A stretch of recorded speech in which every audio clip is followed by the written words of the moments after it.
buenas tardes, buenas noches, jóvenes. Algunos de ustedes ya me conocen, para los que no me conocen, mi nombre es Gilberto Blanco, yo soy profesor del área de Humanidades y el día de hoy con mucho gusto les voy a ayudar a explicarles el tema de México Independiente, no sin antes analizar la frase de la semana, como lo hacemos cada clase. Nuestra frase de la semana es la siguiente: las dificultades preparan a personas comunes para destinos extraordinarios. Actualmente estamos viviendo un acontecimiento muy extraordinario, muy difícil, no solo a nivel nacional, sino a nivel global. Es una situación de la que todos somos parte de esto y quiero que hagamos la reflexión con base también en lo que hemos visto a lo largo de las clases de historia.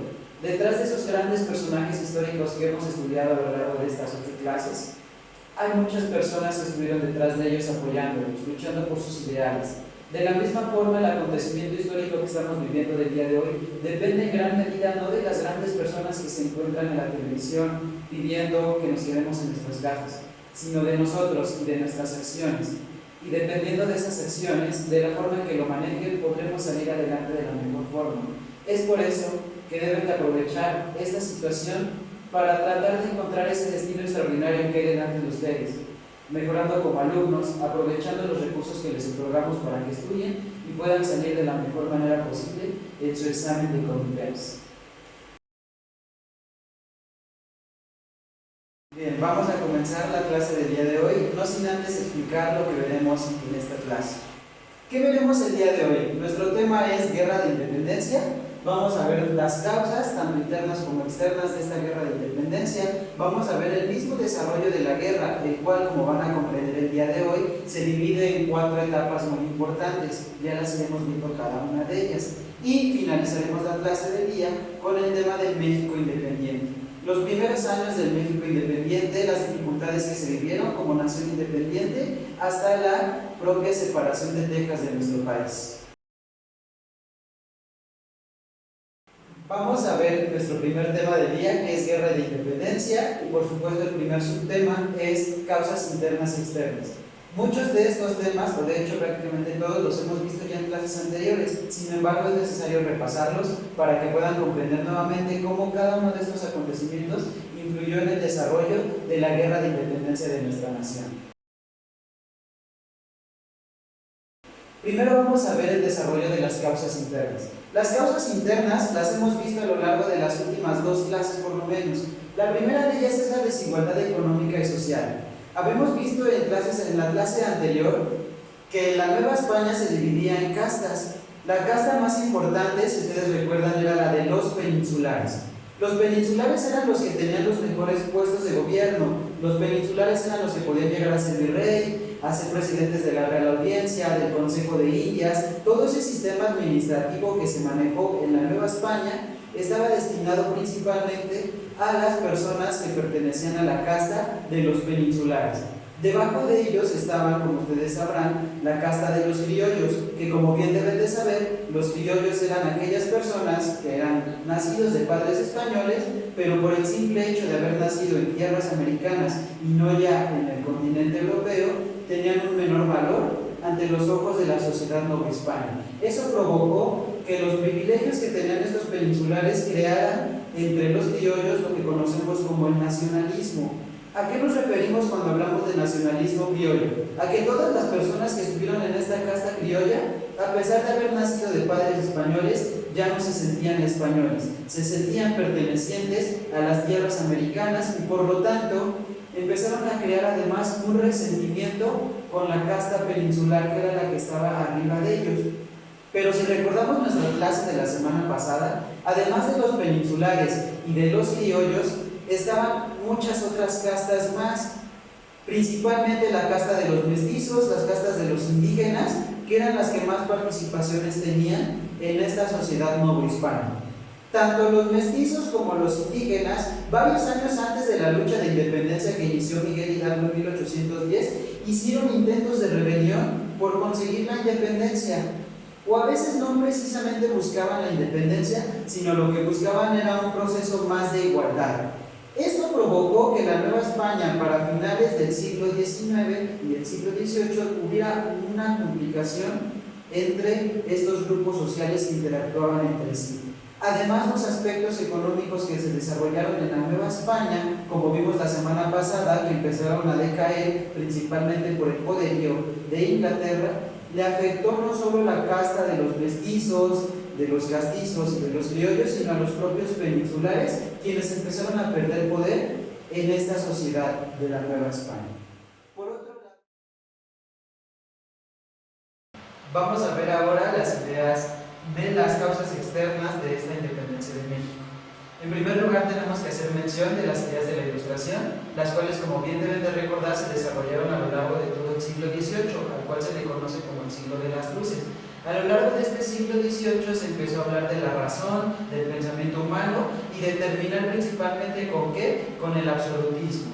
De tal forma que esas ideas de terminar con el absolutismo y del razonamiento del hombre comenzaron a llegar a este territorio que hoy en día se llama México y que entonces se llamaba la Nueva España. Junto con eso llegaron también las ideas de liberalismo, que justo como vimos en la clase se trataba de romper las cadenas, de terminar con esos gobiernos absolutistas. Recordemos que absolutismo es una concentración del poder en una sola persona, que era el rey. Entonces, tanto las ideas del liberalismo como de la Ilustración influyeron directamente en el querer quitarse el poder de una sola persona. Si bien en un inicio, y como lo veremos más adelante, la independencia no inició como un proceso de quitarse del poder a los españoles, sino de lograr la igualdad.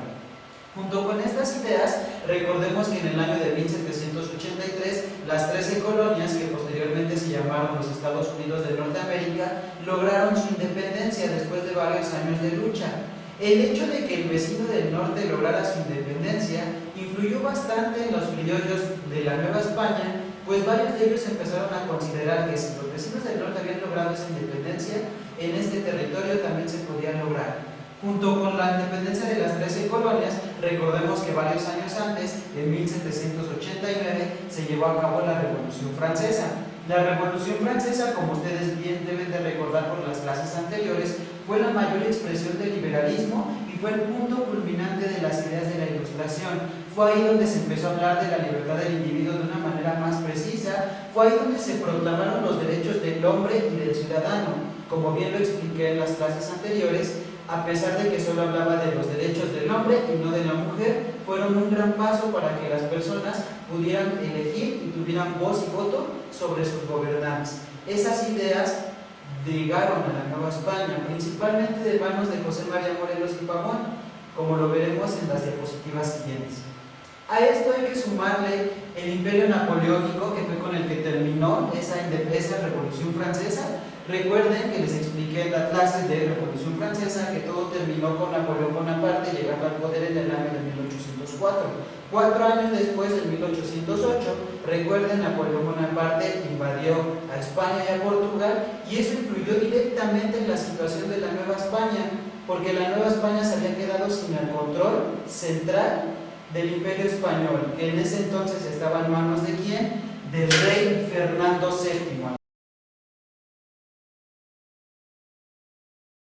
Fernando VII fue capturado por las tropas napoleónicas y eso provocó una gran crisis en la Nueva España, puesto que ninguno de ellos quería obedecer directamente a la corona francesa, ni a Napoleón, ni a su hermano José Bonaparte, que era el que se quedó con la corona española en Castilla. Eso provocó una gran crisis que a partir de 1808 y hasta 1810 fomentó diversas conspiraciones, diversos movimientos, en un principio, lo vuelvo a repetir, no para conseguir la independencia, sino para buscar el regreso de Fernando VII a la corona.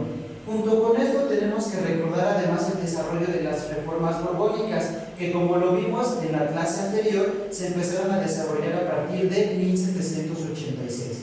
Recordemos que las reformas borbónicas, que empezaron a ser publicadas por Carlos III, tenían como fin recuperar la economía no solo de la Nueva España, sino de todo el Imperio Español, el cual abarcaba, además de la isla de Castilla, la península de Castilla, abarcaba los territorios de Sudamérica y Centroamérica, además de algunas islas como las Filipinas, que pertenecían directamente a la Nueva España.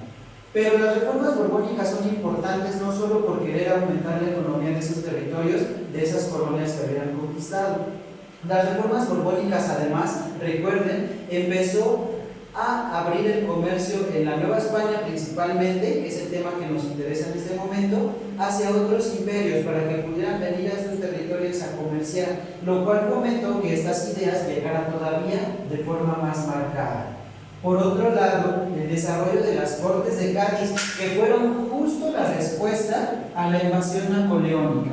¿Qué tienen que ver las Cortes de Cádiz y la invasión napoleónica con la independencia de México? Pues bien, las Cortes de Cádiz fueron una especie de gobierno alterno al de José Bonaparte, mediante el cual los españoles trataron de seguir controlando a sus colonias.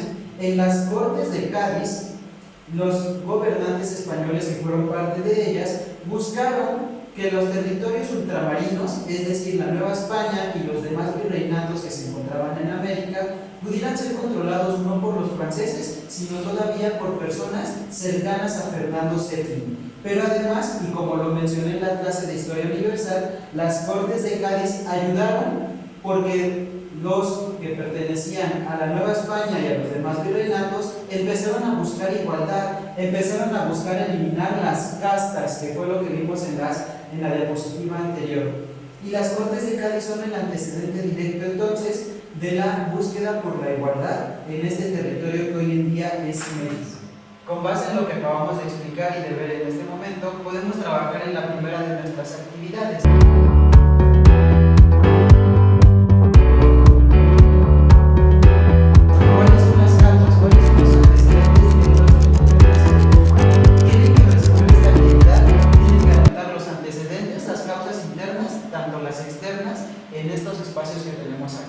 Pero no solo tienen que anotar en la lista, así como tal lo han visto en la diapositiva, las causas, sino además explicar cómo es que influyeron estas causas que acabamos de mencionar en el desarrollo del proceso de guerra de independencia.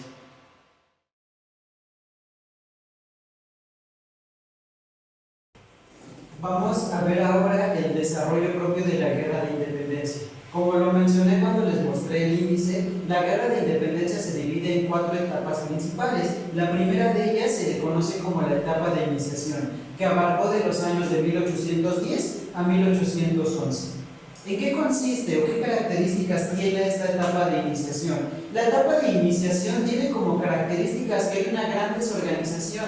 Las personas que encabezaron esta iniciación de la guerra de independencia, en primer lugar ni siquiera tenían bien claras las ideas de por qué estaban luchando. Simplemente estaban cansados de vivir 300 años de una sociedad que era completamente desigualitaria, que privilegiaba a los peninsulares por sobre las demás castas, y lo que buscaban justamente era suprimir esa desigualdad, pero sin tener clara idea de cómo hacerlo. En un principio todas las personas que lucharon, o la mayoría de las personas que lucharon en esta etapa que conocemos como iniciación, no buscaban la independencia. El propio Miguel Hidalgo, cuando inicia la lucha de independencia, no buscaba irónicamente la independencia de nuestro país. Lo que buscaba era terminar con esa situación de desigualdad por la que estaban completamente cansados. Esto significa que tampoco tenían claros sus objetivos, simplemente fue un grupo de personas que salieron a luchar porque estaban cansados, porque estaban hartos. No tenían en sí la idea de desarrollar una revolución tal como posteriormente se fue desarrollando. Sin embargo, todo comienza, a pesar de ello, la madrugada del 16 de septiembre de 1810. Realmente, desde varios meses antes, tanto Miguel Hidalgo junto con otras personas se encontraban ya haciendo lo que conocemos como conspiraciones, es decir, se encontraban haciendo reuniones en secreto, precisamente discutiendo la forma de llevar a cabo una búsqueda por cambiar la situación en la que se encontraban viviendo. Esas conspiraciones fueron descubiertas y les notificaron. Realmente, jóvenes, la idea de Miguel Hidalgo no era de salir a luchar por la independencia en septiembre de 1810. Su idea era iniciar un movimiento, no precisamente independentista, como ya lo dije, pero iniciar un movimiento por ahí del mes de noviembre. Al ser descubierto, tuvo que improvisar dicho movimiento la madrugada del 16 de septiembre de 1810, antes de que llegaran las autoridades virreinales y lo apresaran. Se le conoce a eso como el grito de Dolores, porque según lo que nos relatan las historias, Miguel Hidalgo, debemos saber o deben de recordar, era un sacerdote, era un cura. Salió a tocar las campanas de la iglesia llamando a toda la población en la ciudad de Dolores Hidalgo se llama hoy en día la ciudad Dolores Hidalgo, en el actual estado de Guanajuato,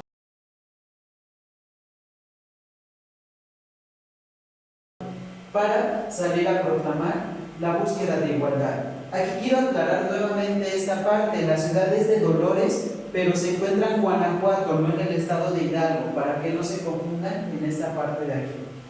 Ya he mencionado que no tenían las ideas claras, no tenían objetivos, pero además estaban completamente desorganizados. ¿Por qué? Porque estas personas no tenían una preparación militar.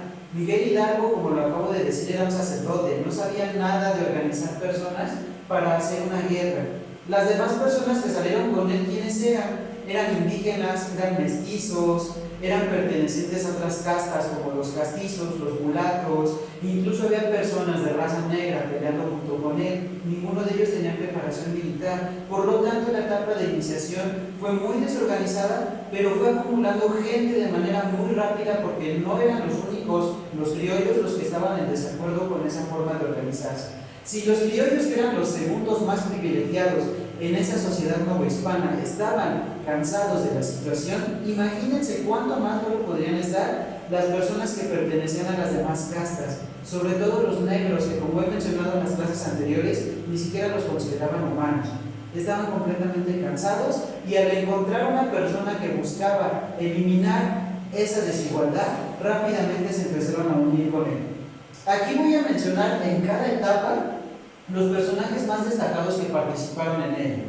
Para empezar, hay que mencionar que a lo largo de la lucha de independencia fueron dos los principales ejércitos los que se enfrentaron entre sí. El ejército insurgente, que es el que estaba en este inicio sin buscar la independencia, pero conforme pasaron los años comenzó a buscar la independencia de nuestro país, y el ejército realista, es decir, el ejército que pertenecía al virrey y el que buscaba que las cosas siguieran exactamente igual. Es un ejército compuesto principalmente entonces de personas ¿de qué casta? De la casta peninsular.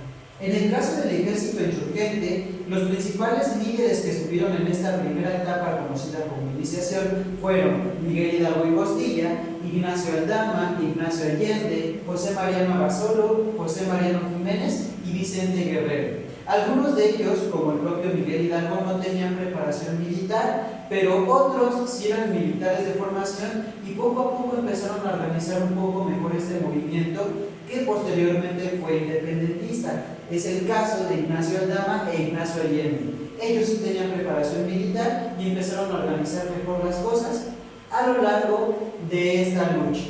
Aquí hay que mencionar además que esta lucha de independencia inició en el actual estado de Guanajuato, como ya lo he mencionado. Esto es importante aclararlo porque Guanajuato, si recuerdan la clase anterior, fue la principal zona minera de toda la Nueva España. Entonces esto significa que era una zona con gran actividad económica y por lo tanto con gran desigualdad.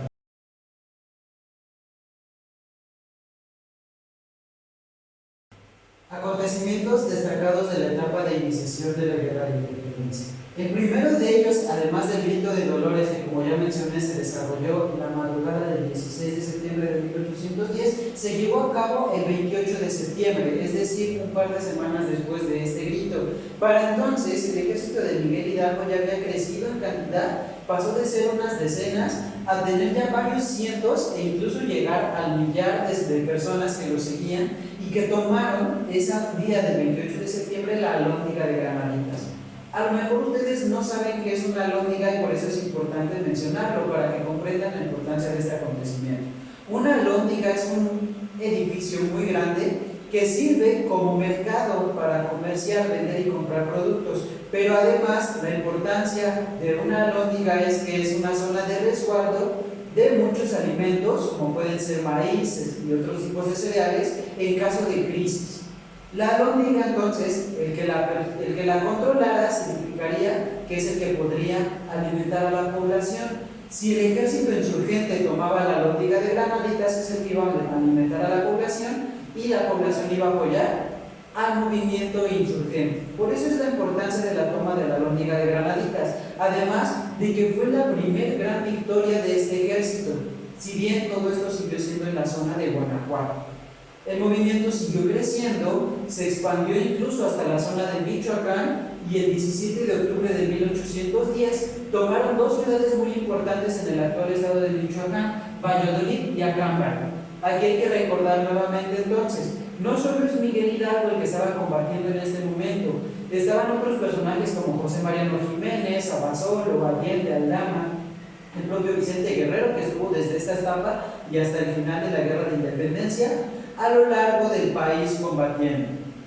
Principalmente en la zona que conocemos como la zona del Bajío, que ya les había mencionado en las clases anteriores. La zona del Bajío comprende diversos estados, principalmente Guanajuato, Querétaro, Michoacán, Jalisco, y es una zona muy importante por las actividades económicas que se desarrollan ahí. Es por eso que en todas esas zonas estuvieron combatiendo los líderes insurgentes contra el ejército realista. El ejército realista, por su parte, tenía principalmente a Félix María Calleja. Calleja era el principal líder del ejército realista y fue el que más duro combatió a los insurgentes desde este momento y prácticamente hasta el fin de la Guerra de Independencia. Poco antes tuvo que retirarse a España, lo veremos en su momento, pero Félix María Calleja fue el principal combatiente de los insurgentes. Él les provocó diversas derrotas, como las que veremos más adelante. Antes de eso hay que mencionar que el día 30 de octubre de 1810 se desarrolló una batalla importantísima llamada Batalla del Monte de las Cruces. La Batalla del Monte de las Cruces es fundamental porque fue una batalla que ganó Miguel Hidalgo frente al propio Félix María Calleja y frente a su otro líder militar que se llamaba Torcuato. Esta es muy importante porque el Monte de las Cruces se encuentra muy cerca de la Ciudad de México. Se encuentra, si vamos de aquí hacia Toluca, antes de llegar a Toluca, y esta victoria significó que Miguel Hidalgo se quedó con el paso abierto para entrar directo a la Ciudad de México y conquistarla. Sin embargo, no lo hizo. ¿Por qué creen que no decidió marchar a la Ciudad de México? Eso pudo haber acelerado su victoria. No exactamente. El hecho de que decidiera, en lugar de ganar y acelerar su entrada a la Ciudad de México y prefiriera regresar hacia la ciudad de Valladolid, fue porque sabía que si entraba a la Ciudad de México iba a quedar completamente rodeado por un ejército realista que seguía siendo más fuerte que él y lo iban a conquistar rápidamente. Por eso decide, a pesar de ganar la batalla del Monte de las Cruces, regresar hacia la ciudad de Valladolid, y ahí en Valladolid reagruparse, juntar un ejército mayor para ya posteriormente tomar la Ciudad de México con un ejército más fortalecido. Sin embargo, ya no lo consiguió porque en su regreso a Valladolid se desarrolló el día 7 de noviembre de 1810 la batalla de Aculco. La batalla de Aculco es importante porque fue la gran derrota del ejército insurgente y que provocó que muchos de ellos se dispersaran principalmente hacia el norte del país, hacia San Luis Potosí, hacia Sonora, hacia Durango. Se dispersó por completo. Aquí quiero hacer otra aclaración. A pesar de que el ejército insurgente había crecido en gran cantidad, la mayoría de las personas que luchaban junto con Miguel Hidalgo, junto con Aldama, junto con Allende y los demás líderes insurgentes, eran gente de población, eran gente común y corriente como nosotros. Esto provocaba una gran desorganización y aunque había batallas que ganaban como Monte de las Cruces, como Valladolid o Acámbaro, cuando ganaban esas batallas, el ejército insurgente se dedicaba a saquear, a robar, y eso provocaba muchos problemas en la propia organización del ejército insurgente. Se notaba que necesitaban a alguien que pudiera organizarlos mejor y es el que llegó en la segunda etapa, pero lo veremos más adelante. Francisco Javier Venegas era el virrey en esta primera etapa de la Guerra de Independencia. Él es el que mandaba a Félix María Calleja y a otros líderes realistas a combatir contra los insurgentes. Poco a poco la situación fue creciendo, el ejército realista se hizo más grande. En un inicio, como ya les dije, la mayoría de las personas eran gente común, se dedicaba a saquear, se aprovechaba de los ideales de Miguel Hidalgo y de los demás líderes insurgentes, pero conforme se fueron uniendo más personas, las ideas se fueron aclarando un poco más, al grado de que para el mes de diciembre del propio 1810, Miguel Hidalgo proclamó la abolición de la esclavitud, es decir, esas personas de la casta de los negros que vimos que los trataban como esclavos y que legalmente los podían esclavizar, quedaban completamente abolidos, es decir, eliminados. Se eliminaba la esclavitud en el territorio que se seguía llamando la Nueva España. Y además, Miguel Hidalgo proclamó la eliminación de castas. Ya no existía para Miguel Hidalgo las castas de los criollos, ni de los peninsulares, ni de ninguna. Esto buscó entonces, como ya les dije, no la independencia, sino la igualdad entre la población que vivía en la Nueva España. Sin embargo, es importante mencionar porque refleja que ya empezó a haber más claridad entre los ideales de los líderes insurgentes. Además de que el ejército fue aumentando, puesto que se hablaba de ya no tener esclavitud y ya no tener castas, personas con mejores ideales empezaron a unir a este movimiento que derivó en la independencia de nuestro país. Las batallas se fueron haciendo más grandes, las batallas se fueron haciendo más importantes, como la que se llevó a cabo el día 17 de enero de 1811 en Puente de Calderón.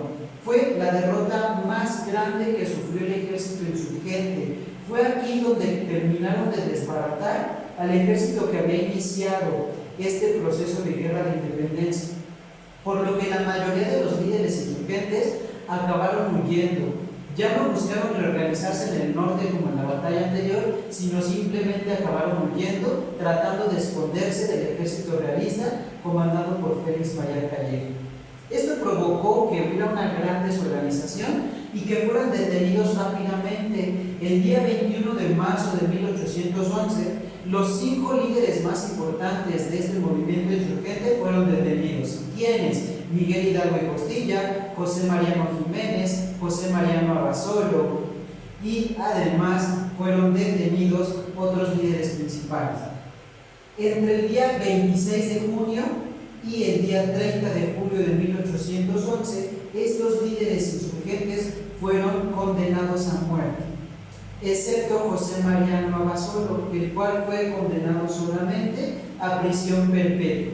Esto es muy importante de mencionar, ¿por qué? Porque como ya lo he mencionado, muchas personas empezaron a unirse a este movimiento insurgente. Cuando capturaron a los líderes, decidieron darle una lección a las personas que pertenecían a este movimiento insurgente. ¿Cómo? Cortándoles las cabezas y colgándolas en la lóndiga de granaditas que ya la habían recuperado el ejército realista.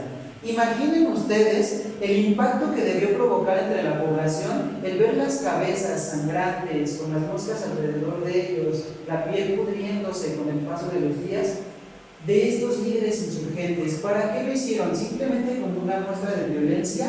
No. Esto lo hicieron para decirle, para darles un mensaje claro a la población: si te unes al ejército insurgente, vas a terminar exactamente así. Lo cual provocó pues mucha desilusión entre las personas, provocó que muchas personas desertaran del ejército insurgente, pero también provocó que otras personas con más visión iniciaran o entraran en este movimiento, dando así paso al desarrollo de nuestra segunda etapa. Entonces, la primera etapa de la Guerra de Independencia, conocida como iniciación, comenzó la madrugada del 16 de septiembre de 1810 y culminó el 30 de julio de 1811, cuando fue asesinado Miguel Hidalgo. Y con eso damos paso a la segunda etapa de esta Guerra de Independencia.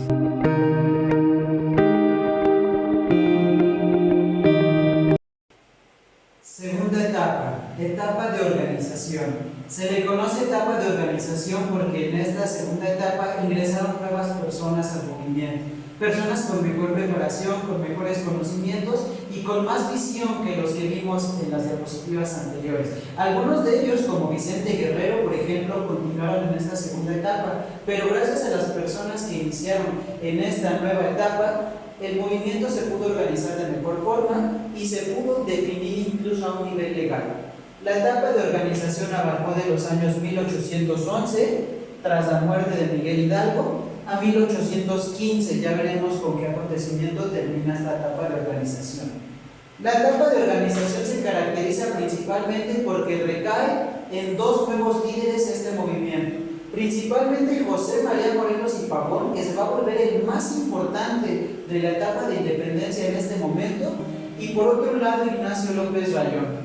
Gracias a estos 2 personajes y a otros más, el ejército insurgente se pudo organizar de mejor manera, incluso bajo mandos militares y además tomó forma legal. José María Morelos y Pavón, al igual que Miguel Hidalgo, también era cura, también era sacerdote. Sin embargo, tenía conocimientos, había estudiado leyes, y entonces eso le permitió tener una visión más amplia del movimiento de la que la tuvo nunca Miguel Hidalgo. Fue José María Morelos quien empezó a buscar ya la independencia de nuestro país. Recordemos que Miguel Hidalgo nunca buscó la independencia, proclamó sí la abolición de la esclavitud y la eliminación de las castas, pero porque en la visión de Miguel Hidalgo lo que quería era igualdad en la Nueva España. De hecho, cuando dio el grito de independencia, cuando dio el grito la madrugada del 16 de septiembre, nunca gritó viva la independencia. Él salió gritando viva Fernando VII. ¿Por qué? Porque en la idea de Miguel Hidalgo había dos cosas. Una de ellas, iniciar la igualdad en la Nueva España, y la segunda, que regresara Fernando VII al poder, que recordemos, como lo acabamos de ver en las causas externas, lo habían quitado del trono el Imperio Napoleónico.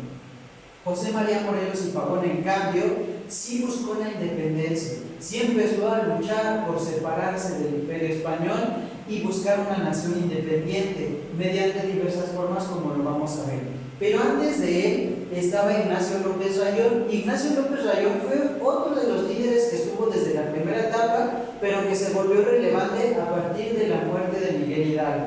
Ignacio López Rayón, y junto con ellos estaban personajes como el propio Vicente Guerrero, que ya mencionamos en la primera etapa, Guadalupe Victoria y Nicolás Bravo, los cuales ya tenían conocimientos militares por completo y pudieron organizar mucho mejor este movimiento de revolución de independencia.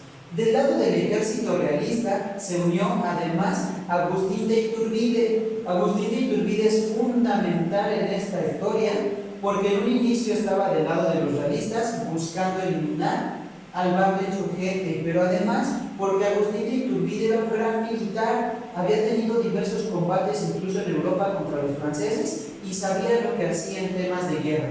Agustín de Iturbide, junto con Félix María Calleja, se volvió el gran dolor de cabeza de los líderes insurgentes porque les provocó las principales derrotas a dicho movimiento. Ignacio López Rayón, antes incluso que José María Morelos, se dio cuenta de que el hecho de que hubiera varios líderes insurgentes en diversos lugares peleando no ayudaba mucho al desarrollo de la guerra. Por lo tanto, el día 20 de agosto de 1811 convocó a la Junta de Zitácuaro. Entonces, ¿quién convocó a la Junta de Zitácuaro el 20 de agosto de 1811? Ignacio López Rayón. ¿Por qué es importante la Junta de Zitácuaro? Porque fue el primer intento por organizar a todos esos líderes que estaban en diversas partes del país bajo un solo movimiento independentista. Para mala suerte de Ignacio López Rayón, no muchos líderes insurgentes respondieron a su llamado, por lo que la Junta de Zitácuaro no tuvo tanto éxito. Sin embargo, quien sí logró unificar al ejército insurgente bajo un solo mandato fue José María Morelos y Pavón el 14 de septiembre de 1813 mediante el Congreso de Chilpancingo. El Congreso de Chilpancingo, al igual que la Junta de Zitácuaro, fue un intento por María Morelos y Pavón de unificar a todos esos líderes que estaban en diversas partes del país por juntarlos en un solo movimiento insurgente. A diferencia de Ignacio López Rayón, a José María Morelos le hicieron más caso, se reunieron casi todos los líderes insurgentes, excepto Ignacio López Rayón, en este Congreso de Chilpancingo, se organizaron mucho mejor y fue ahí donde adquirió legalidad el movimiento independiente. ¿Gracias a qué? A la proclamación de los sentimientos de la nación. Los sentimientos de la nación fueron proclamados por José María Morelos dentro del Congreso de Chilpancingo. ¿Cuál es la importancia de los sentimientos de la nación? Los sentimientos de la nación son quizás el documento más importante de todo este proceso de guerra de independencia de nuestro país. En él se menciona por primera vez la independencia de México. Ya no se está hablando de la Nueva España. En este documento ya se empezó a hablar de una nueva nación a la que le empezaron a llamar México.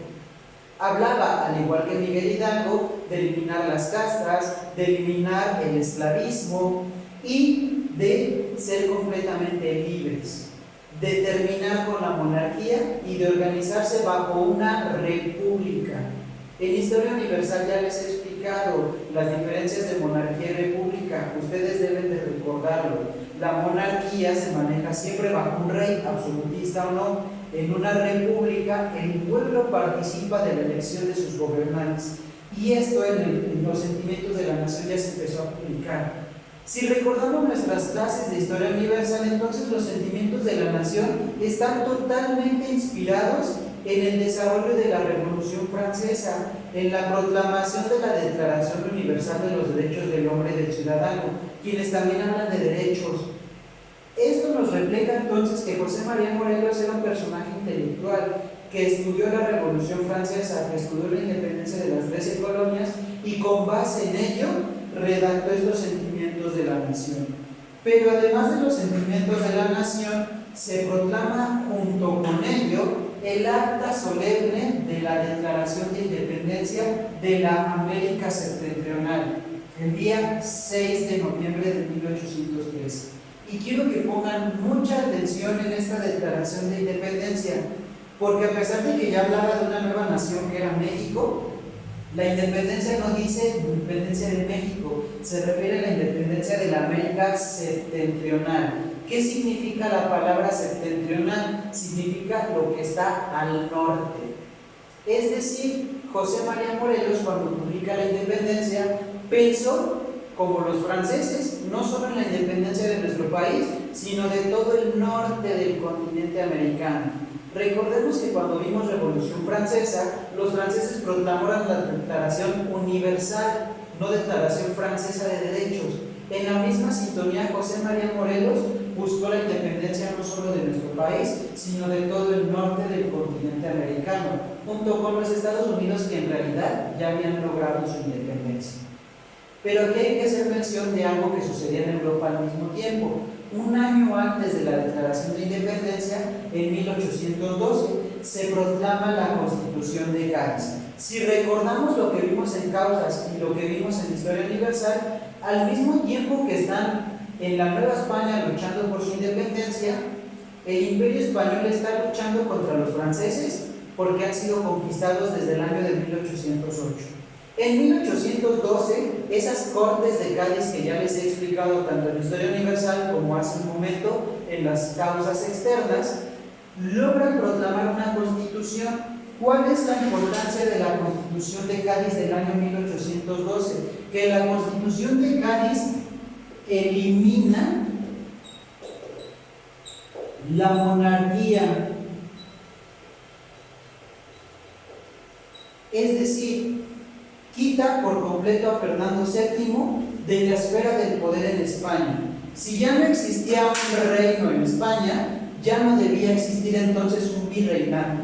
Con la proclamación de la Constitución de Cádiz en 1812, la Nueva España desaparece como un virreinato y el virrey pierde el título de virrey y se convierte simplemente en jefe superior de la Nueva España.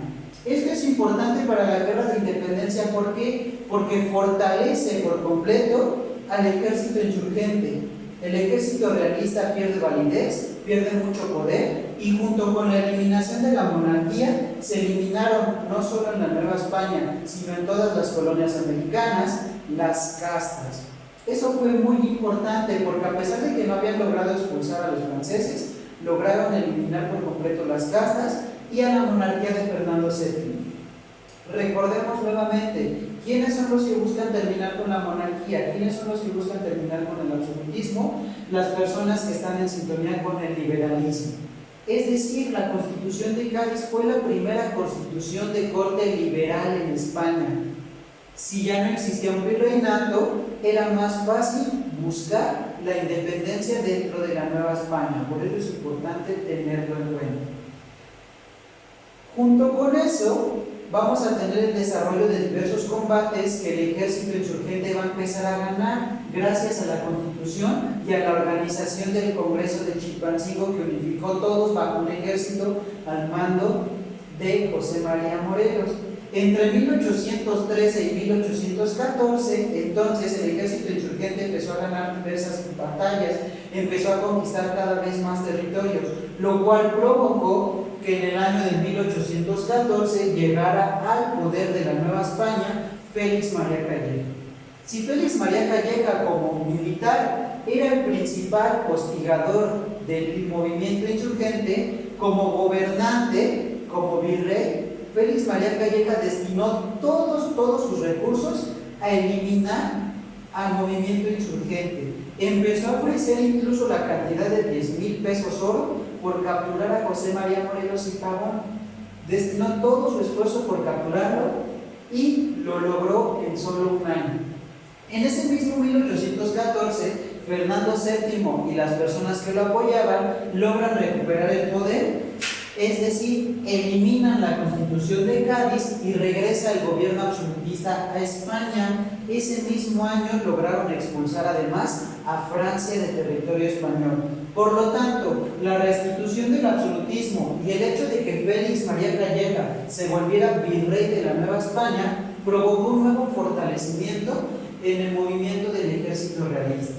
De tal forma que para el 5 de noviembre de 1815, José María Morelos y Pavón fue capturado. La captura de José María Morelos y Pavón fue el golpe más duro que sufrió el movimiento insurgente en ese momento. Fue capturado y fue fusilado solo un mes después, el 22 de diciembre de 1815, en San Cristóbal de Ecatepec. De hecho, ustedes pueden seguir el mismo recorrido que llevó Morelos antes de ser fusilado. José María Morelos, como ya les dije, era cura. Antes de ser fusilado, por ejemplo, pidió visitar la Basílica de Guadalupe, oró ahí antes de ser llevado a Ecatepec, donde fue finalmente fusilado. Si ustedes tienen la oportunidad de visitar la villa, la basílica, ahí van a encontrar una lápida que muestra exactamente el último lugar en el que rezó José María Morelos antes de ser asesinado. El asesinato de José María Morelos y Pavón fue el fin de esta segunda etapa llamada organización.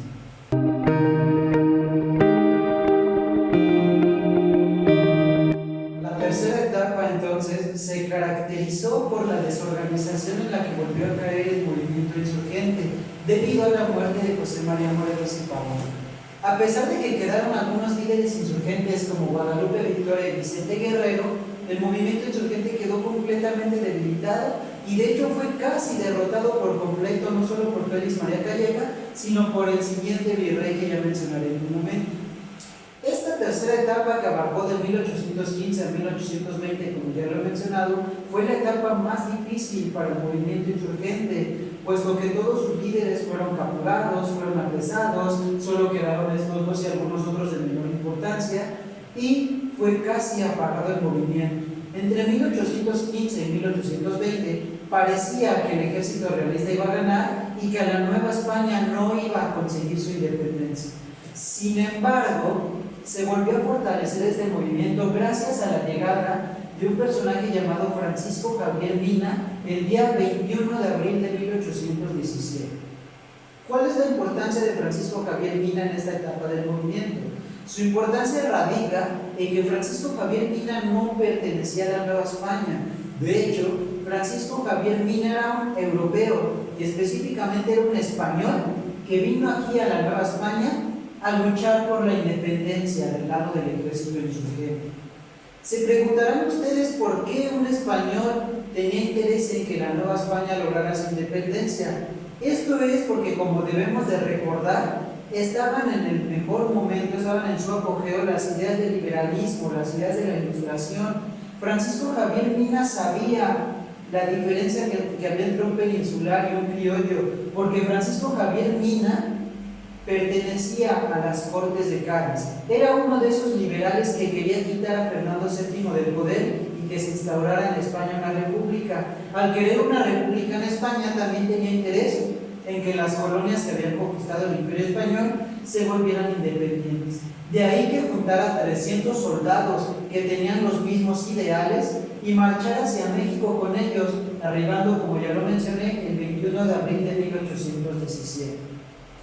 Francisco Javier Mina se mandó cartas con Vicente Guerrero y con Guadalupe Victoria buscando juntarse, volver a unificar todo en un solo ejército, como lo hizo José María Morelos en su momento, para conseguir nuevamente victorias. Sin embargo, fue detenido rápidamente y lo asesinaron en el año de 1818. Del lado del ejército realista, ¿a quién tenemos que mencionar? A Juan Ruiz de Apodaca. Juan Ruiz de Apodaca sustituyó a Félix María Calleja como virrey en el año de 1816, puesto que en 1816 el ejército francés nuevamente invadió España buscando reconquistarla, y como ya lo he mencionado en las diapositivas anteriores, Félix María Calleja era un buen militar, por lo tanto fue llamado a combatir a los franceses. En cambio, fue enviado Juan Ruiz de Apodaca a gobernar la Nueva España en este año, 1816. Pero Juan Ruiz de Apodaca, a diferencia de Félix María Calleja, quien había destinado todos sus recursos en capturar a los líderes insurgentes y fusilarlos para pagar el movimiento, lo que hizo Juan Ruiz de Apodaca fue algo completamente diferente. Juan Ruiz de Apodaca lo que hizo fue buscar acabar con el movimiento, pero no mediante el asesinato de sus líderes, sino mediante negociaciones, mediante la búsqueda del perdón. Entonces, Juan Ruiz de Apodaca lo que hizo fue darle ciertas libertades a los líderes insurgentes. Si dejaban de combatir, si dejaban de pelear, él les iba a dar el perdón, no los iba a fusilar y en algunos casos hasta los iba a dejar absueltos. Eso ayudó en gran medida a que el ejército insurgente también perdiera mucha importancia, porque con la llegada de Juan Ruiz de Apodaca muchos sintieron preocupación de que regresara alguien diferente a Juan Ruiz de Apodaca y lo asesinaran después. En cambio, si en este momento Juan Ruiz de Apodaca les ofrecía el indulto, pues ellos fácilmente podían pedir perdón y se salieron del lado insurgente. A pesar de eso, por otro lado, el hecho de que Juan Ruiz de Apodaca fuera más benévolo con el movimiento insurgente provocó al mismo tiempo que los líderes que seguían buscando la independencia se fortalecieran más y nuevamente empezaran a ganar algunas batallas de esta guerra.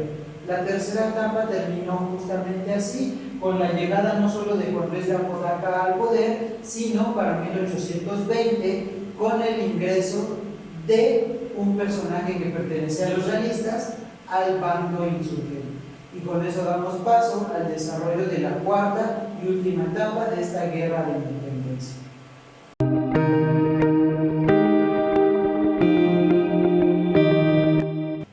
Cuarta etapa de la guerra de independencia, etapa de consumación. La etapa de consumación fue la última etapa de la guerra de independencia y, como podemos ver, fue tan corta como la primera, abarcó solamente los años de 1820 a 1821. Esta cuarta y última etapa se llama consumación porque justamente es aquí donde se consuma, donde se termina todo. ¿Gracias a qué características tiene esta cuarta etapa? Pues principalmente la llegada de Agustín de Iturbide al ejército insurgente, que en un momento les diré con más detalle, y además a la llegada de Juan O'Donoghue a la Nueva España como jefe político superior. Y ojo, ya no es virrey, sino jefe político superior, ya lo mencionaré también porque esta cuarta etapa se caracteriza entonces a que gracias a la llegada de Iturbide al ejército insurgente, los insurgentes recuperaron el control por completo del movimiento de independencia y lograron la victoria. ¿Cómo fue la llegada de Agustín de Iturbide a este movimiento insurgente? Si recordarán, ya les había mencionado a Agustín de Iturbide, pero del lado del ejército realista. ¿Qué sucedió entonces que lo hizo cambiar de bando? Lo que sucedió fue que en el año de 1820 hubo una especie de revolución dentro de la propia España, una revolución liberal de personas que estaban en contra del gobierno absolutista y querían el liberalismo contra Fernando VII.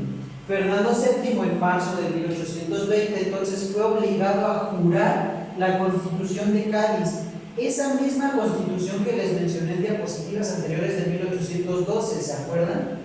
La Constitución de 1812 que hablaba de eliminar el reino, que hablaba de que el pueblo eligiera a sus gobernantes, acabar con el absolutismo, fue proclamada en 1820 nuevamente.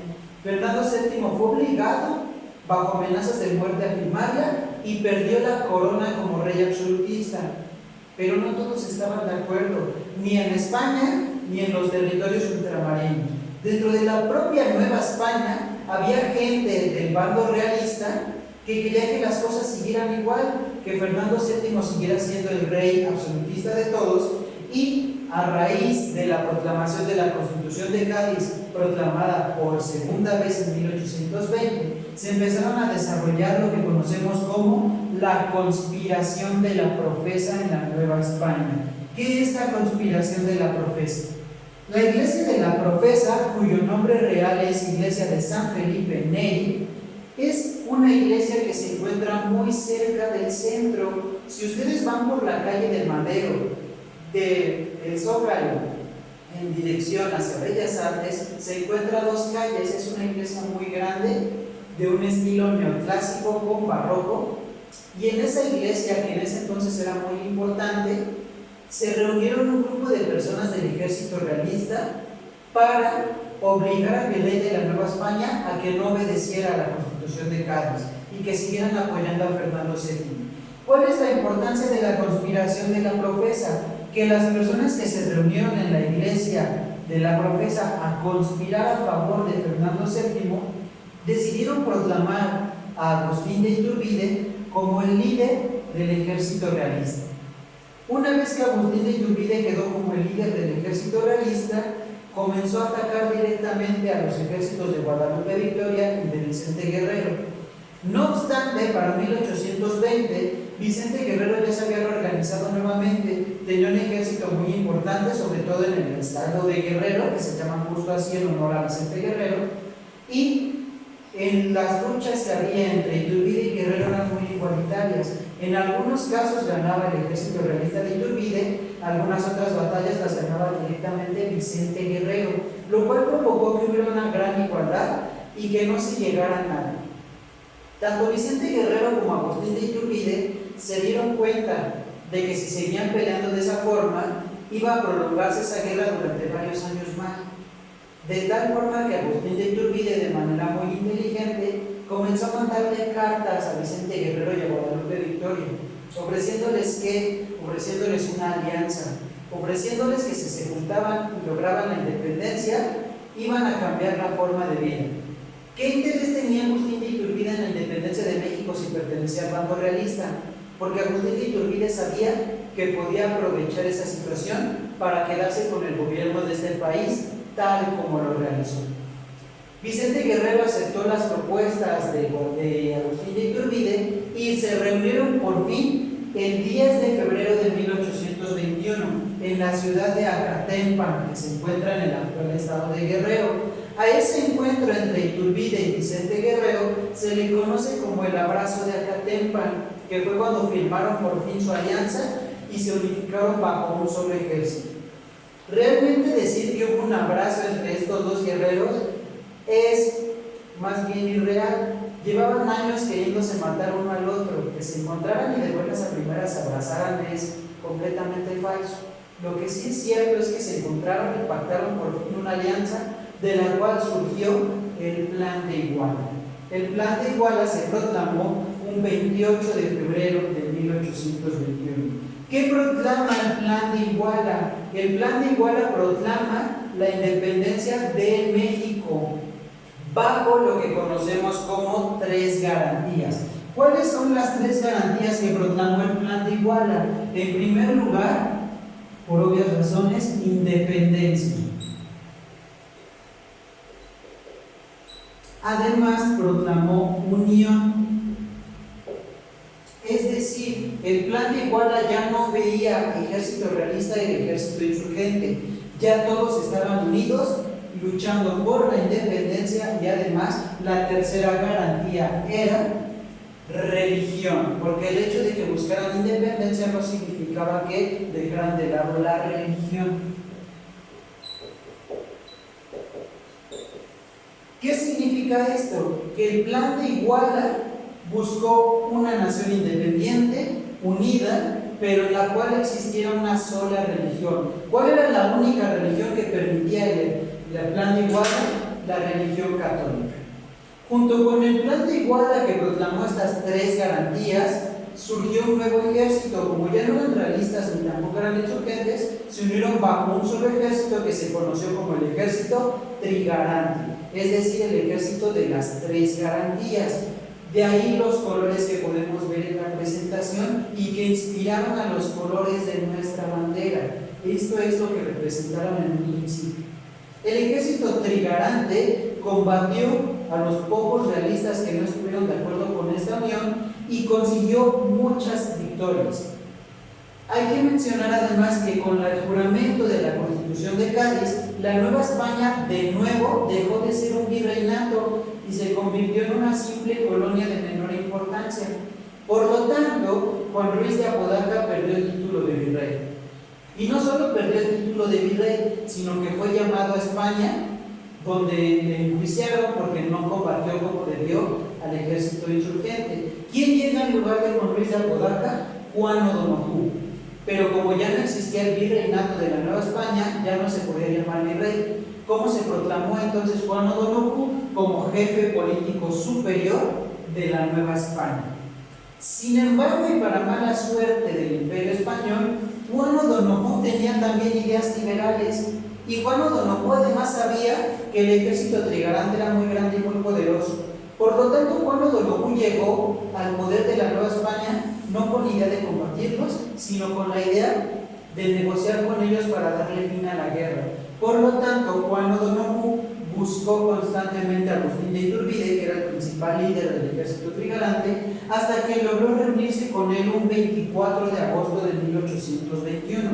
Esa fecha es muy importante y se la tienen que recordar muy bien, porque ese 24 de agosto de 1821 se firmaron los tratados de Córdoba. ¿Qué especifican los tratados de Córdoba? Los tratados de Córdoba son importantes porque con ellos Juan O'Donoghue logró reconocer la independencia de nuestro país. Reconocen la independencia.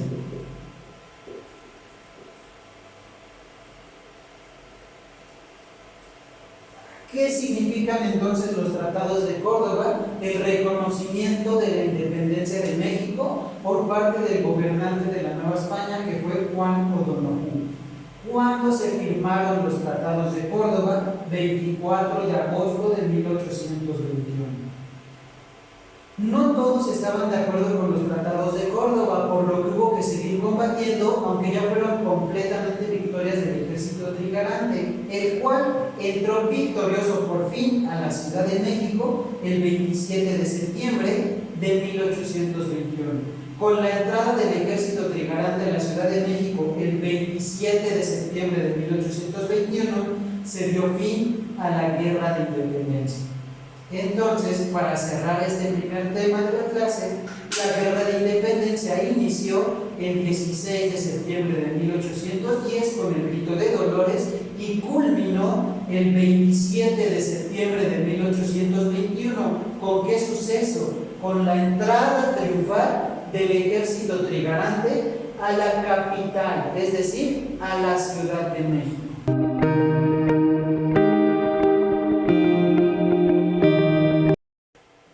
México independiente es nuestro siguiente tema de la clase del día de hoy. ¿Qué pasa con nuestro país cuando se vuelve una nación independiente? El primer subtema que vamos a ver son los problemas que tuvo nuestra nación para organizarse como una nación independiente. Hay que recordar cómo era la Nueva España. A los que son mis alumnos les mostré el mapa de la Nueva España, probablemente el resto de grupos también vio este mismo mapa, y recordarán que abarcaba un territorio mucho más grande de lo que México es hoy en día. Pues bien, cuando México consigue su independencia en 1821, abarcó exactamente los mismos territorios que antaño fuera la Nueva España. Desde el sur de Estados Unidos, que ahora son los actuales estados de California, Nuevo México y Texas, hasta Centroamérica. Era un territorio sumamente extenso que, sin embargo, México fue perdiendo de inmediato. Entre 1821 y 1823, los países de la actual Centroamérica, como lo son Belice, Guatemala, Honduras, Nicaragua, empezaron a hacer sus propias independencias de nuestra nación. De hecho, cuando México se proclama independiente el 27 de septiembre de 1821, solo unas semanas después, la propia Guatemala proclamó su independencia de México. Es curioso de mencionar además porque en estos países de Centroamérica celebran dos independencias. Primero la independencia de España y celebran en días diferentes la propia independencia de su nación sobre nuestro país, es decir, sobre México. Por lo tanto, para 1823, México, desde la frontera sur al menos, ya abarcaba los territorios nada más hasta Chiapas, hasta Yucatán, Quintana Roo. Del lado norte siguió abarcando estas grandes extensiones de territorio que va a perder en años posteriores. El día de hoy solo vamos a ver hasta la pérdida de Texas. Nuestra nación era, por lo tanto, así de grande. Para 1823 había perdido todo eso que se encuentra al sur, pero seguía siendo un país muy importante. Como pueden ver en este mapa, no se dividían los mismos estados que actualmente estamos divididos. Había territorios más grandes o territorios más pequeños. La organización política de nuestro país se llevó a cabo a lo largo de todo el siglo XIX de manera muy lenta, de manera muy paulatina. ¿Cómo se organizó además de manera política nuestra nación? La primera forma de gobierno que tuvo nuestro país fue la de un imperio.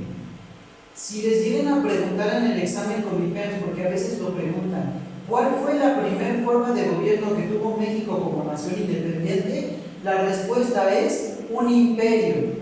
¿Cuál fue el imperio? El imperio de Agustín de Iturbide, proclamado el 18 de mayo del año de 1822. Es decir, menos de un año después de la independencia, Agustín de Iturbide logró organizar el país de tal forma que surgiera no como una república, sino como un imperio, proclamándose a sí mismo emperador, conocido como Agustín I. No todos estuvieron de acuerdo con esta forma de gobierno. Específicamente, un personaje que vamos a ver mucho a lo largo de las siguientes clases, llamado Antonio López de Santa Anna. Antonio López de Santa Anna participó también en la Guerra de Independencia de México, a partir de la tercera etapa sobre todo. Sin embargo, empezó a ser importante en la historia de nuestro país a partir del 1 de febrero de 1823, cuando proclamó el Plan de Casamata. El Plan de Casamata, ¿quién lo proclamó entonces? Antonio López de Santa Anna. ¿Contra quién o para qué fue el Plan de Casamata? Contra el imperio de Agustín de Iturbide.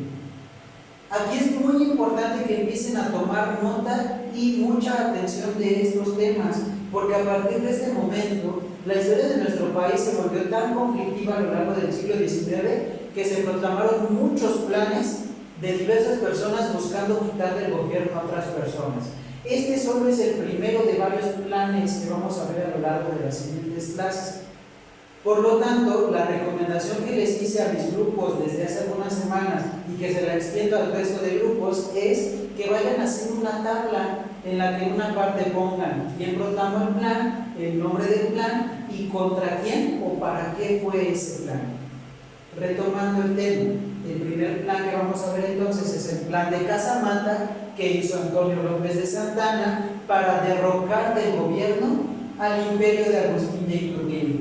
Triunfó rápidamente el Plan de Casamata y el 31 de marzo se instauró una nueva forma de gobierno, de 1823 por supuesto. ¿Cuál fue la nueva forma de gobierno que se instauró el 31 de marzo de 1823? Fue lo que conocemos como un triunvirato. ¿Qué es un triunvirato? Un triunvirato es una forma de gobierno provisional, temporal, de 3 personas a cargo. ¿Quiénes fueron las 3 personas que estuvieron a cargo de nuestro país entre el 31 de marzo de 1823 y el 10 de octubre de 1824? Fueron Pedro Celestino Negrete, fueron Nicolás Bravo y Guadalupe Victoria. Estos 3 personajes estuvieron luchando a lo largo de la Guerra de Independencia de nuestro país. Ellos se quedaron como gobernantes del triunvirato durante un breve periodo de tiempo. ¿Por qué fue breve periodo de tiempo? Porque se aprovechó ese año, entre 1823 y 1824, para organizar las primeras elecciones democráticas de nuestro país. Es decir, se eliminó por completo la monarquía y se buscó instaurar una república. Se hicieron de tal forma las elecciones que el 10 de octubre de 1824 México obtuvo por primera vez en su historia a un presidente elegido por el pueblo. ¿Quién fue el primer presidente de la historia de nuestro país? Guadalupe Victoria. Guadalupe Victoria se volvió el presidente de nuestro país y el primero en la historia de esta nación el 10 de octubre de 1824. Aquí tenemos que entender que el hecho de que se lograra la independencia no significó que llegó la paz a nuestra nación, ni que nuestro país quedó organizado ya de buena forma. Por contrario, siguieron existiendo muchos problemas. Específicamente, ¿por qué? Porque en nuestro país la política se dividió en dos bandos. Por un lado, el de los liberales y por otro lado, el de los conservadores. Esto ya lo he mencionado a lo largo de mis clases de Historia Universal, lo que hoy en día conocemos como la izquierda y lo que conocemos como la derecha. ¿Quiénes eran los liberales? Los liberales, que en México en ese entonces se les conocía como los federalistas, eran las personas que tenían más consigo las ideas del liberalismo, que habían adoptado las ideas de la Ilustración, que buscaban un gobierno federalista justamente. ¿Qué implica ser un gobierno federalista? Que cada estado se organizara de manera autónoma, que cada estado, fuera Veracruz, fuera Yucatán, Nuevo León, Durango, cualquiera, tuviera su propia constitución y su propio gobernador. Por otro lado, los conservadores, como bien lo mencioné en Historia Universal, eran los que querían que las cosas se conservaran, que siguieran siendo igual que antes. Había algunos conservadores que querían que siguiera existiendo un imperio como el de Agustín de Iturbide, o había otros conservadores que lo que buscaban era una república centralista. ¿Qué quiere decir una república centralista? Una república centralista, jóvenes, significa que todo el gobierno lo controle la capital, que ningún estado tenga su constitución y su gobernador, sino que todo desde la capital sea controlado y administrado. Parecido a un gobierno absolutista, ¿no es así? Es por eso que eran los conservadores. La mayor parte de la historia de nuestro país ha sido gobernada por el estilo federalista. Incluso hoy en día de esta forma nos manejamos. Sin embargo, hubo un momento en la historia de nuestro país, entre 1836 y 1846, que el gobierno lo tuvieron los conservadores centralistas. Entre 1836 y 1846, gracias al gobierno centralista, se proclamó lo que se conoce como la Constitución de las 7 leyes. Esas 7 leyes precisamente lo que decían era que el gobierno lo tenía completamente en la capital. Hablaban precisamente de regresar en algunos casos al imperialismo, que nunca lo lograron conseguir, y controlaron de muy diversas formas la situación del país, provocando diversas revoluciones y diversos conflictos. Entre ellos, nuestro siguiente y último tema de la clase del día de hoy, la independencia de Texas.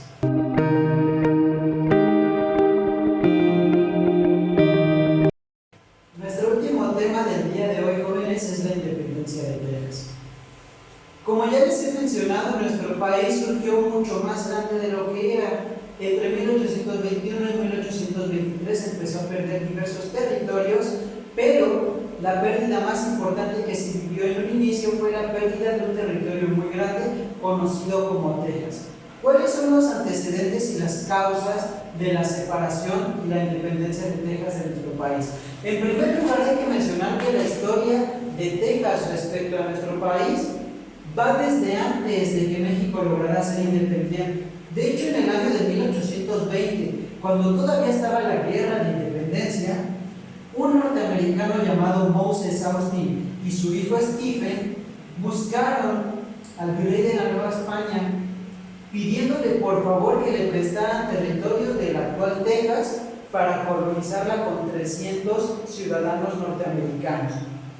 Dado que tenían buena economía, el virrey los autorizó y empezaron poco a poco a poblar ese territorio que hoy en día es Texas, de tal forma que aunque era un territorio completamente mexicano, o en ese entonces novohispano, la mayoría de la población hablaba el idioma inglés y eso provocó muchos problemas, porque si la mayoría de la población era norteamericana, había una minoría mexicana ya después de la independencia que no tenía mucha participación en ese territorio. Hay que recordar que en la independencia el ejército trigarante, una de sus garantías era religión. ¿Cuál religión? La católica. Sin embargo, y como habrán de saber, en Estados Unidos la principal religión no es la católica, sino la protestante. Todos los que llegaron con Moses, Stephen Austin a colonizar Texas eran de religión protestante. Uno de esos cambios que hubo en las 7 leyes fue justamente la eliminación de todas las personas que no fueran católicas. Además, eso hay que sumarle que en México ya se había eliminado la esclavitud. Desde Miguel Hidalgo a finales de 1810 la había proclamado, si recuerdan lo que dije hace un momento. Pero en Estados Unidos no. En Estados Unidos, y de hecho eso les provocó una guerra civil muy larga, en Estados Unidos seguían aceptando la esclavitud de los negros. Pero con estas personas que llegaron a Texas, cuando traían sus esclavos, eso provocó un problema político, porque México les permitió estar en Texas, pero no les permitía esclavizar a esas personas, lo cual provocó muchos conflictos, muchos roces entre ciudadanos tejanos que querían seguir esclavizando a los negros y las constituciones y las leyes mexicanas que prohibían la esclavitud. A eso hay que sumarle que Estados Unidos siguió el expansionismo que les mencioné en Historia Universal. Habrán de recordar que les mencioné que las 13 colonias que estaban del lado del Océano Atlántico se empezaron a expandir conforme se volvió independiente Estados Unidos. Esa expansión provocó unos problemas de frontera entre Estados Unidos y México, porque cuando México logró su independencia empezó a delimitar sus fronteras. Existe un río que hoy en día pertenece por completo a los Estados Unidos, que se llama el río Nueces. México, cuando se volvió país independiente, dijo que ese río pertenecía a nuestra nación y que estaba dentro de nuestras fronteras. Sin embargo, Estados Unidos no estaba de acuerdo y dijo que en realidad ese río pertenecía a Norteamérica. Todo esto provocó una serie de conflictos que llevaron o desembocaron en la guerra de independencia de los ciudadanos tejanos, quienes ya no querían pertenecer a México, sino querían pertenecer a Estados Unidos. La guerra de independencia de Texas, tal cual, comenzó un 2 de octubre de 1835. En el año de 1835, Antonio López de Santa Anna era el presidente, quien lo fue en más de una ocasión, como lo veremos en la próxima clase. Antonio López de Santa Anna, además de presidente, era un buen militar, por lo tanto él decidió ir en persona a Texas a combatir a los ciudadanos que estaban buscando la independencia de ese territorio. Como ya lo mencioné, Antonio López de Santa Anna era un buen militar y además tenía un ejército bastante grande. En cambio, del lado de Texas eran una serie de colonos que no sabían mucho de guerra, que no tenían buenas tácticas y que no supieron defenderse muy bien en un principio de esta guerra. Por lo tanto, el ejército mexicano tuvo las primeras batallas como victorias: las batallas del Álamo, batallas de la Bahía de San Jacinto, que son poblados de Texas, fueron victorias completas para el ejército mexicano. Parecía que Santa Anna tenía todo bajo control y que iba a recuperar Texas y que iba a lograr expulsar a los norteamericanos para que todo siguiera con completa normalidad. Sin embargo, Santa Anna se confió de más. Santa Anna, en la última batalla que estaba por ganar y donde iba a expulsar por completo a los norteamericanos, dio instrucciones a su ejército de descansar, de que podían dormir esa noche con completa calma. ¿Por qué? Porque el ejército de Santa Anna era 3 veces más grande que el de los colonos de Texas. Y Santa Anna pensó que no lo iban a atacar de noche. Así que, contrario a las tácticas de guerra que deben de desarrollarse de manera normal, Santa Anna permitió que todos se durmieran y que no hubiera ningún vigilante. Esto lo aprovecharon los norteamericanos, quienes llegaron de noche y durante la madrugada capturaron a Antonio López de Santa Anna. Lo capturaron sin disparar una sola bala, lo capturaron de la forma más sencilla posible y lo obligaron el 14 de mayo de 1836 a firmar los tratados de Velasco. ¿Qué son los tratados de Velasco entonces? Los tratados de Velasco reconocen la independencia de Texas. Reconocen la independencia de Texas. ¿Quién firmó los tratados de Velasco para reconocer la independencia de Texas? Antonio López de Santa Anna. Pero Santa Anna firmó esos tratados de Velasco con una condición. ¿Cuál era esa condición? Que Texas se volviera independiente, pero que no se incorporara a Estados Unidos. En un inicio Texas aceptó, pero poco después empezó a buscar volverse un estado más de los Estados Unidos.